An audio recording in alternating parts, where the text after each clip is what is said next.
এরপর যে খবরে নজর রাখবো, নিম্ন আদালতে সন্দীপ ঘোষের আর্থিক দুর্নীতি মামলার চার্জ পিছল।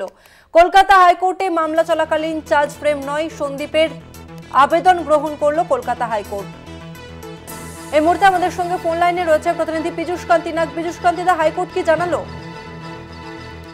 দেখো, সন্দীপ ঘোষ, সুমন হাজরা, আতিশ পান্ডে যে তিনটি আবেদন জানিয়েছিল, তাদের আবেদনের মূল বিষয়বস্তু ছিল কলকাতা হাইকোর্টে গত 28 জানুয়ারি বিচারপতি তীর্থঙ্কর ঘোষ নিম্ন আদালতে চার্জ ফ্রেমে আর্থিক দুর্নীতি মামলার চার্জ ফ্রেমের নির্দিষ্ট সময়সীমা বেঁধে দিয়েছিলেন। আবেদনকারীদের দাবি যে সিবিআই এর পক্ষ থেকে এখনো পর্যন্ত সম্পূর্ণ নথি তারা হাতে পাননি এবং সিবিআই যে দীর্ঘ পাতার যে নথি তাদেরকে দিয়েছে, সেই নথি পর্যবেক্ষণ করে এত তাড়াতাড়ি চার্জ ফ্রেম করে বিচারপতি ট্রায়ালে যোগদান করা সম্ভব নয়। এছাড়াও আইন অনুযায়ী চার্জ ফ্রেমের পূর্বে ডিসচার্জ পিটিশন অর্থাৎ মামলা থেকে অব্যাহতি পাওয়ার যে আবেদন, সেই আবেদনের সময়সীমা লাগে। ভারতীয় ন্যায় সংহিতা আইন অনুযায়ী যে কোনো অভিযুক্তকে চার্জশিট পেশ করা অর্থাৎ চার্জশিটের প্রতিলিপি পাওয়ার 60 দিন সময়সীমা ধার্য করা আছে, তারপরেই কিন্তু চার্জ ফ্রেম করা যাবে। এক্ষেত্রে সেই সময়সীমা দেওয়া হয়নি, এমনটাই আবেদন জানিয়ে বিচারপতি জয়মাল্য বাগচি ও বিচারপতি শুভেন্দু সাহার কাছে আবেদন জানান সন্দীপ ঘোষ সহ তার অন্যান্য অভিযুক্তরা। বিচারপতি জয়মাল্য বাগচি পরিষ্কার জানিয়েছেন পর্যবেক্ষণে যে এই মামলাটি যথেষ্ট গুরুত্বপূর্ণ, এটি সাধারণ মামলা, এটি এক্সেপশনাল কেস। সুতরাং এক্ষেত্রে এই মামলার নিম্ন আদালতে বিচার প্রক্রিয়া স্পিডি অর্থাৎ দ্রুত হওয়া প্রয়োজন। কিন্তু এই দ্রুত মামলার বিচার প্রক্রিয়া দ্রুত করা মানে এই নয় যে অভিযুক্তরা তাদের আইনি সুযোগ সুবিধা থেকে বঞ্চিত হবে। সুতরাং এক্ষেত্রে তারা যাতে আইনি সুযোগ সুবিধা সঠিকভাবে পান এবং নিম্ন আদালতের বিচার প্রক্রিয়ায় আত্মপক্ষ সমর্থনের যথেষ্ট সুযোগ পান, সেদিকে বিশেষ লক্ষ্য রাখতে হবে। তাই আদালত আবেদনকারীদের আইনজীবীদের মতামত শোনার পর আদালত নির্ধারণ করেছে এবং নির্দেশ জারি করেছে এই মামলায় যাতে অন্যান্য অভিযুক্তদের সংযুক্ত করা হয়।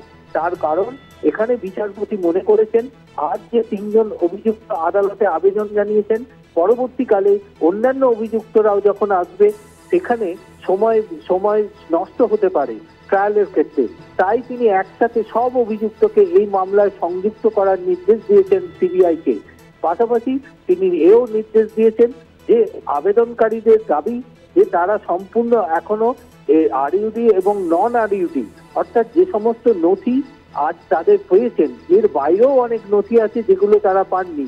সুতরাং তাদের স্যাটিসফ্যাকশনের জন্য বিচারপতির নির্দেশ যে আগামী শনি এবং রবিবার সকাল 10টার মধ্যে এই অভিযুক্তদের আইনজীবীদের সিবিআই অফিসে যেতে হবে এবং তারা এখনো পর্যন্ত কোন নথি পাননি সেই নথিগুলিকে তাদের সিবিআই এর অফিস আধিকারিকদের জানাতে হবে। শনি এবং রবিবারের মধ্যে সিবিআইকে সমস্ত নথি হস্তান্তর করতে হবে অভিযুক্তদের।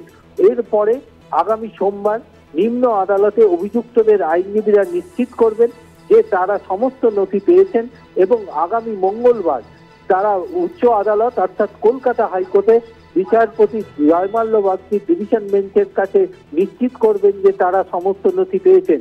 সেই নিশ্চিত হবার পরই আদালত পরবর্তী পদক্ষেপ গ্রহণ করবে।